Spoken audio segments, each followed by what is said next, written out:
সোনারগাঁয়ে হোসেনপুর জনকল্যাণ সমিতির উদ্যোগে দিনব্যাপী চক্ষু চিকিৎসা ও ওষুধ বিতরণের আয়োজন করা হয়েছে।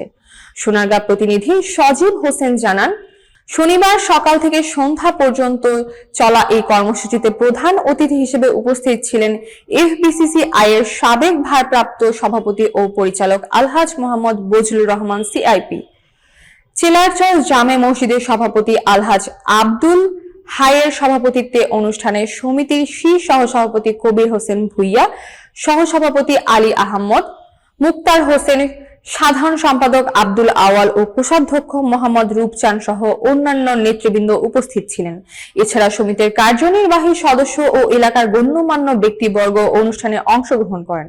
আয়োজকরা জানিয়েছেন, সকাল 9:30 থেকে মোট 6 শতাধিক নারী পুরুষকে বিনামূল্যে বিশেষজ্ঞ চিকিৎসকরা চক্ষু পরীক্ষা ও পরামর্শ দিয়েছেন। এছাড়াও 100 জন রোগীর চোখের ছানি অপারেশন বিনামূল্যে সম্পন্ন হবে।